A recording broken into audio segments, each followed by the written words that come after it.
Bonsoir à tous et bienvenue dans votre journal de 22 h à la une ce soir. Note positive pour la croissance économique en République de Djibouti, selon la délégation du Fonds monétaire international. Autre titre dans cette édition, au Proche-Orient, la tension reste vive dans la ville sainte de Jérusalem-Est. Voilà pour les titres. Bonsoir. Sous la présidence d'Idriss Arnaoud Ali, la conférence des présidents s'est tenue ce samedi 8 novembre 2014 dans la salle des commissions de l'Assemblée nationale. Le gouvernement était représenté par le Premier ministre Abdelkader Kamel Mohamed et la ministre de la Promotion de la Femme et du Planning familial chargée des relations avec le Parlement, Hasna Barkhad Daoud. L'ordre du jour de cette réunion portait sur la fixation de la date et de l'agenda de la prochaine séance publique et sur la soumission des projets de loi suivants aux commissions concernées. Projet de loi numéro 72 portant ratification de l'accord de financement sous forme de prêt par le FADES. Projet de loi numéro 73 portant règlement définitif du budget de l'État de l'exercice 2013. Projet de loi numéro 74 portant organisation du ministère de l'Équipement et des Transports. Les projets examinés pour adoption à la première séance publique qui ont été fixés pour le lundi 10 novembre 2014 sont les suivants. Projet de loi numéro 58 portant adoption de la vision Djibouti 2035. Projet de loi numéro 70 portant ratification de l'accord bilatéral signé entre la République de Djibouti et la République fédérale démocratique d'Éthiopie relative à l'approvisionnement en eau potable.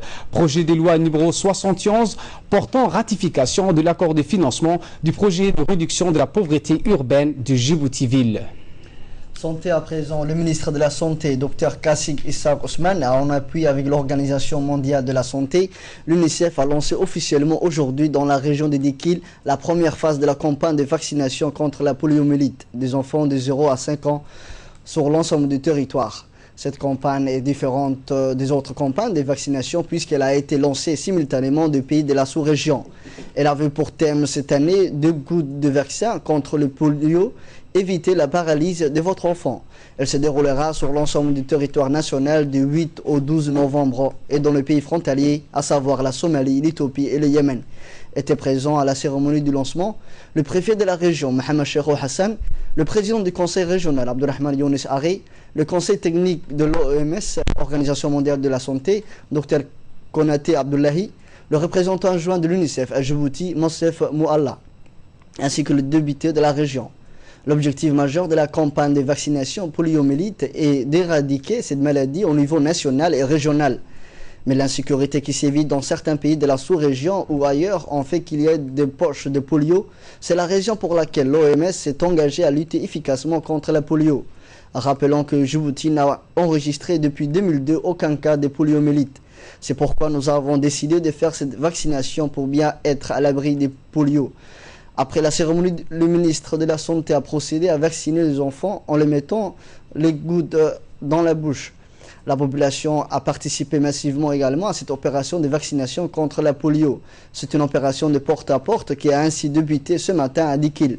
Le préfet de la région, Mohamed Cheikhou Hassan, et le président du conseil régional se sont tous deux réjouis que Dikil, la ville de l'unité, soit lancée la campagne de vaccination contre la poliomyélite. Ils ont remercié de leur avoir honoré d'abriter dans le chef-lieu de Dikil d'un tel événement. Le représentant adjoint de l'UNICEF à Djibouti, Monsef Moualla, et le conseiller technique de l'Organisation mondiale de la santé, Dr Konaté Abdoulaye, se sont tous deux dit satisfaits du lancement de la campagne de vaccination contre la poliomyélite. Écoutons leurs propos.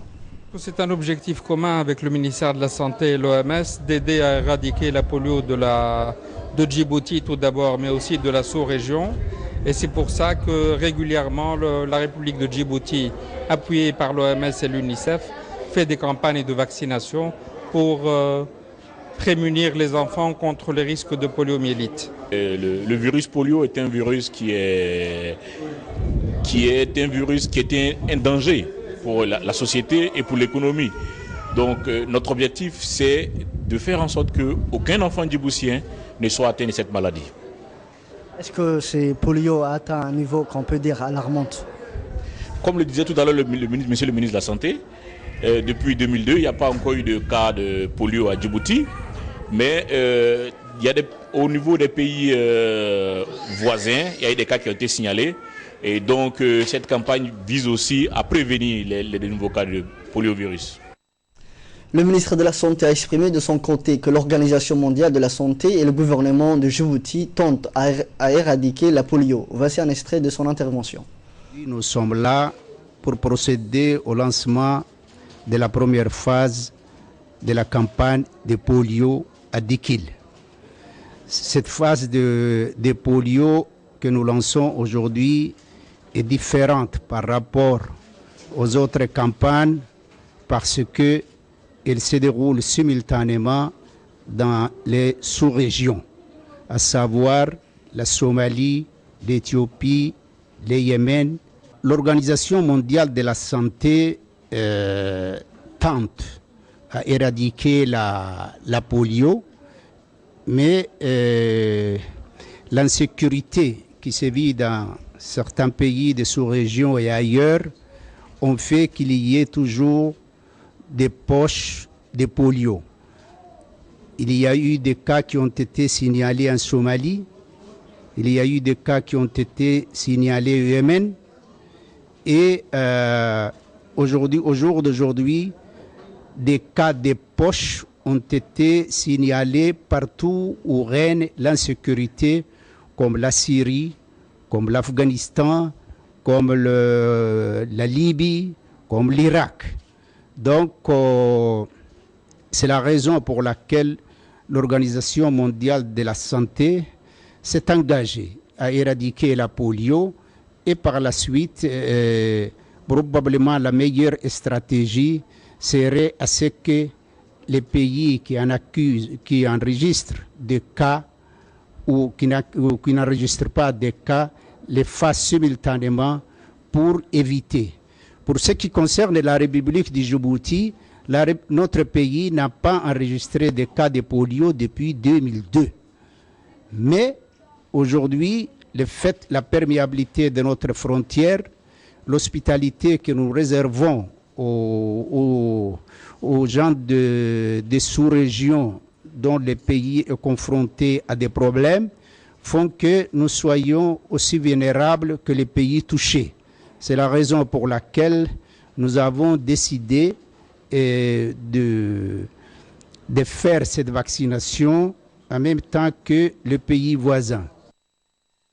La campagne de vaccination contre la polio a été lancée dans la région de Tadjoura, chef-lieu comme dans les localités. Cette opération contre la polio a été lancée en présence des représentants de la préfecture et du conseil régional ainsi que quelques élus locaux. La population a participé massivement à cette opération de vaccination contre la polio. C'est une opération de porte-à-porte qui est ainsi débutée ce matin à Tadjoura. Le médecin-chef de la région, Dr Daoud Abdelghadir Mohamed, et ses équipes vont sillonner aussi bien le chef-lieu que dans les localités afin de participer pleinement à l'éradication de la polio dans cette région comme dans l'ensemble du pays.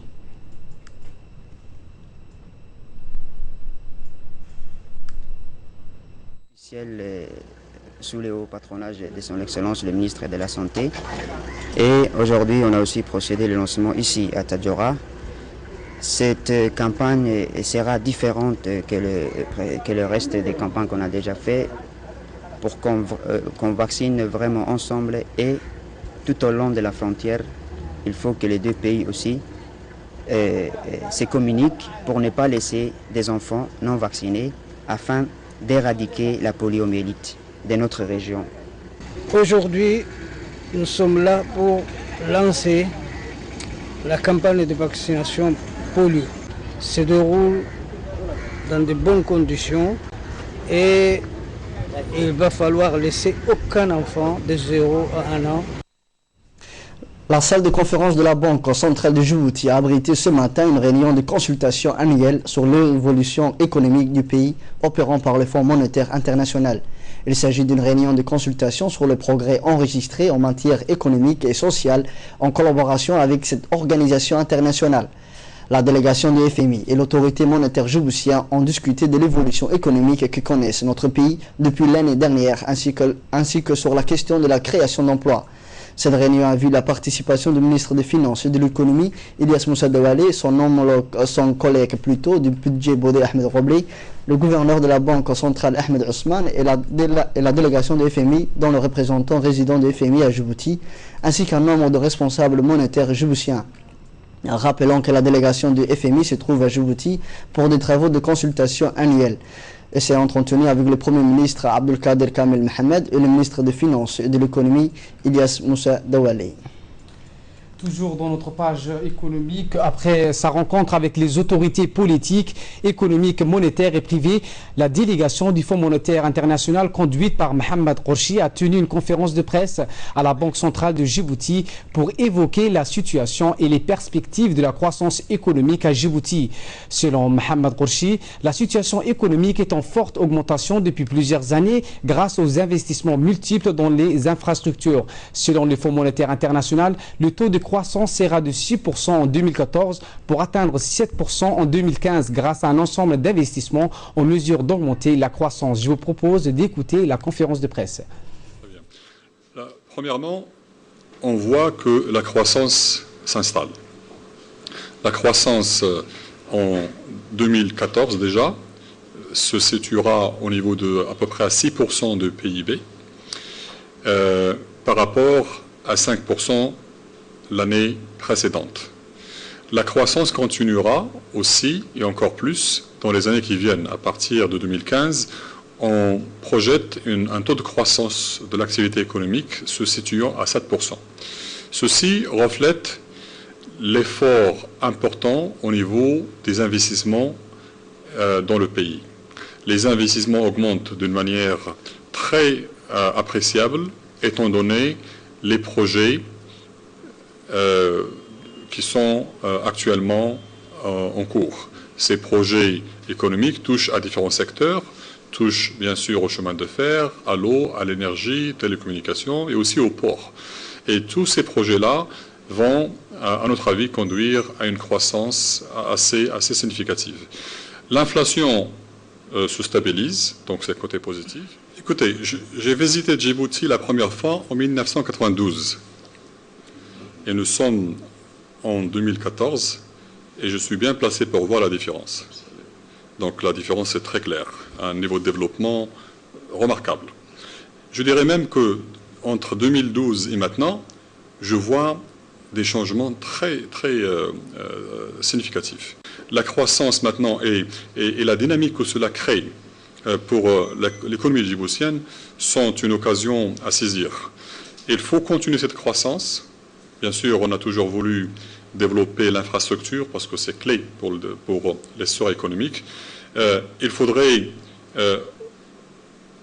refocaliser le travail pour réduire le chômage et tirer les gens de la pauvreté.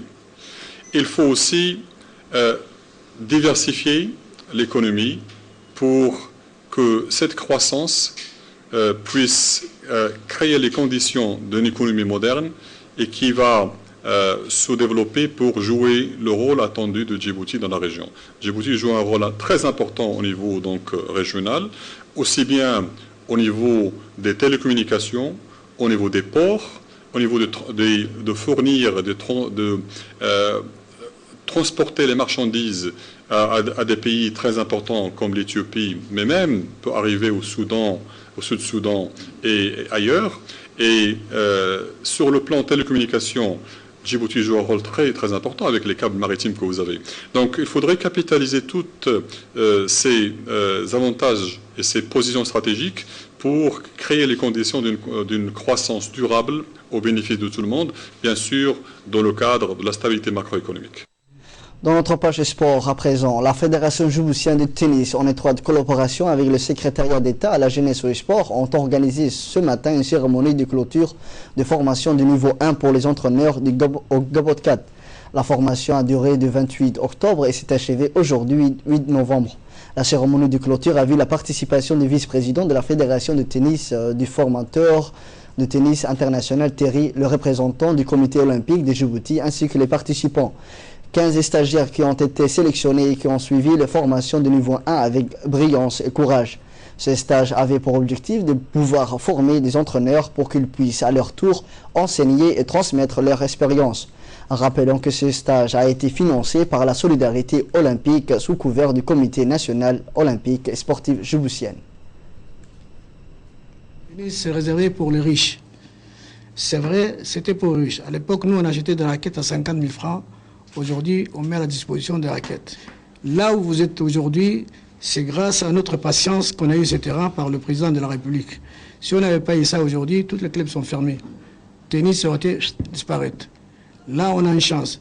Mais il faut qu'il continue, c'est-à-dire le tennisman, s'il a envie de continuer comme moi j'ai résisté, j'ai tenu jusqu'à aujourd'hui, malgré qu'avec toutes les difficultés, et on a réussi à faire venir des stagiaires, de former des stagiaires. Alors, tout maintenant dépend d'eux. S'ils continuent à faire des rapports, parce que l'AITF me demande, dès que M. Terry s'en va, tous les 3 mois, il faut un rapport. Ces rapports, ça donne le diplôme, c'est-à-dire, on voit que les types s'intéressent au tennis, c'est pas nous qui peut juger après, c'est de là-bas, si ce type-là est capable d'aller jusqu'à 3 niveau 2 ou pas. Et sans transition, le formateur de tennis international qui s'est exprimé à l'occasion s'est félicité du bon déroulement de ce stage.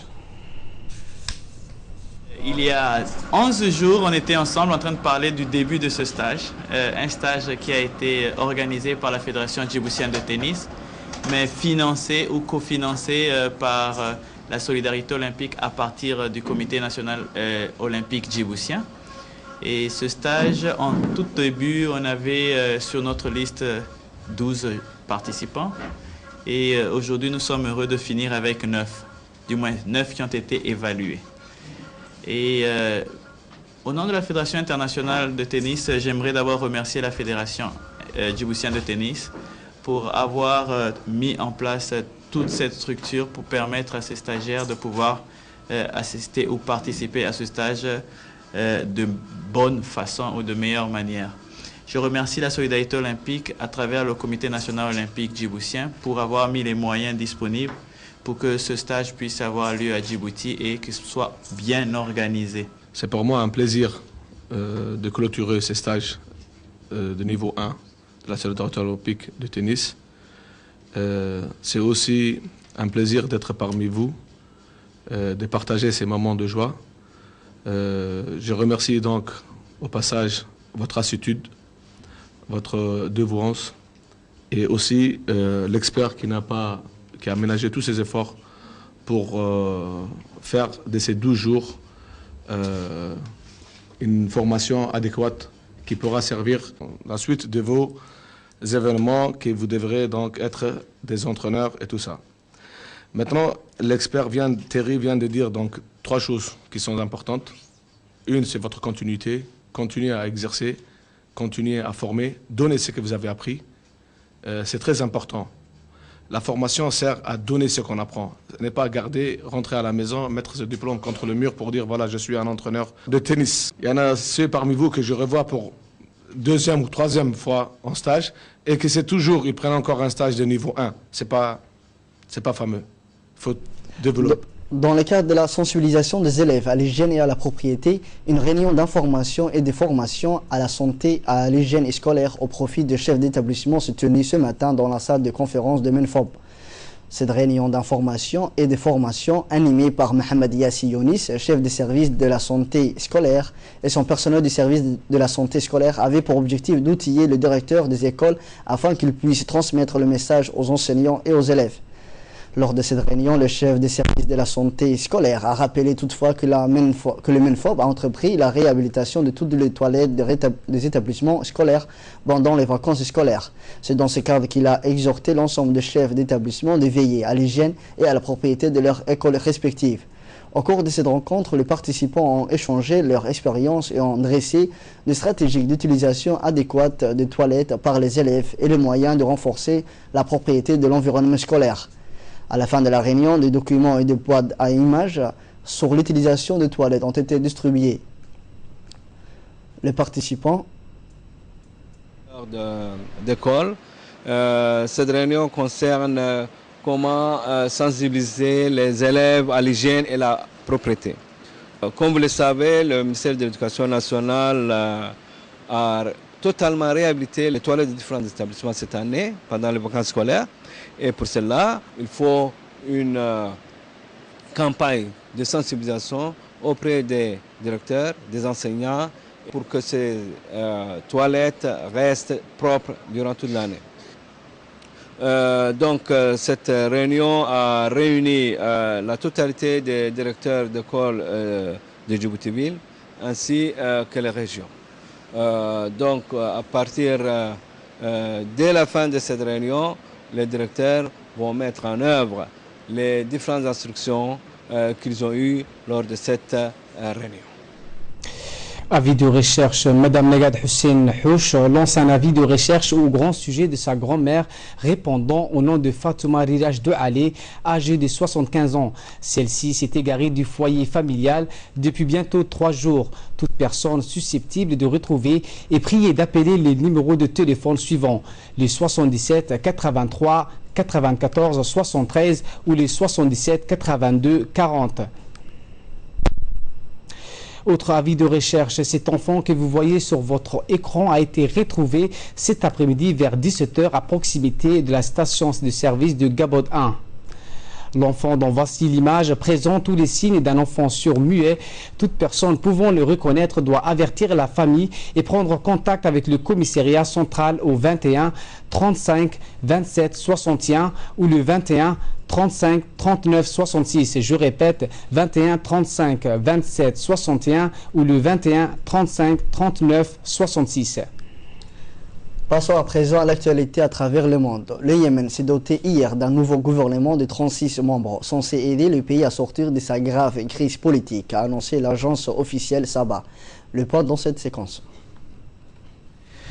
La formation du nouveau cabinet prévu par l'accord de paix conclu le 21 septembre, le jour de la prise de Sanaa par la rébellion chiite, avait pris du retard en raison des tiraillements entre ses insurgés et ses rivaux politiques. Dans le nouveau gouvernement qui compte 4 femmes, dont l'une s'est vue attribuer le ministère de l'Information et une autre la Culture, 4 membres du cabinet sortant ont été reconduits dans leurs fonctions et 3 autres ont changé de portefeuille.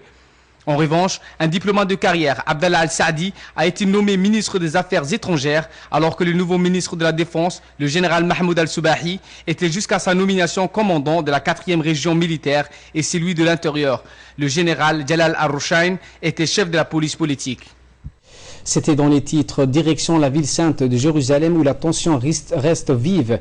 Des affrontements ont eu lieu hier entre Palestiniens et les forces de sécurité israéliennes sur les abords de l'esplanade des mosquées. La police a décrété que les hommes musulmans de moins de 35 ans ne pourraient pas entrer sur les sites pour la prière du vendredi. Explication. La ville sainte et notamment sa partie est était sous tension en cette journée de grande prière du vendredi. Plus de 1300 policiers ont été déployés dans cette partie de la ville et au pied de l'esplanade des mosquées pour parer à une éventuelle nouvelle flambée des violences. Les policiers ont entrepris hier de disposer des blocs de béton pour protéger les arrêts de tramway des nouvelles attaques à la voiture, dont la dernière en date a eu lieu mercredi. La police a interdit aux hommes de moins de 35 ans d'accéder à l'esplanade des mosquées, 3e lieu saint de l'islam également vénéré par les juifs. Les autorités israéliennes affirment avoir collecté des renseignements sur des possibles désordres annexés et occupés par Israël depuis 1967. Jérusalem-Est est agité depuis juillet par des troubles qui se sont intensifiés ces dernières semaines. Ils ont fait un 10e de morts hier. C'est dans ce contexte déjà tendu que le Premier ministre israélien Benjamin Netanyahou a ordonné ce matin la démolition des maisons d'auteurs d'attaques terroristes à Jérusalem-Est, a indiqué hier un responsable israélien sous couvert de l'anonymat. Dans l'actualité également, les États-Unis doublent le nombre de militaires combattants en Irak contre l'État Daesh. Les États-Unis ont annoncé hier l'envoi de 1500 militaires supplémentaires pour faire face à l'organisation de l'État islamique. L'objectif est d'entraîner et d'insister les forces irakiennes. Asma Oubakar. Les États-Unis ont annoncé hier l'envoi de renforts aux troupes déjà présentes en Irak pour soutenir les forces irakiennes face à l'organisation de l'État islamique. Jusqu'à 1500 conseillers militaires supplémentaires seront envoyés dans un rôle non combattant pour entraîner, conseiller et assister les forces de sécurité irakiennes, y compris les forces kurdes, a précisé la Maison-Blanche dans un communiqué. Les États-Unis vont ainsi presque doubler leurs forces sur place. Les soldats pourront également être déployés en dehors de Bagdad et Erbil, capitale du Kurdistan irakien au nord-est du pays. John Ernest, le porte-parole de l'exécutif américain, a précisé que ses troupes ne seront pas engagées dans les combats. Pour la Maison-Blanche, l'envoi de ces conseillers s'inscrit dans la volonté des États-Unis pour soutenir leurs partenaires sur place sans que les soldats américains soient engagés dans les combats. Fin de cette édition, merci de votre aimable attention, passez tous une agréable soirée.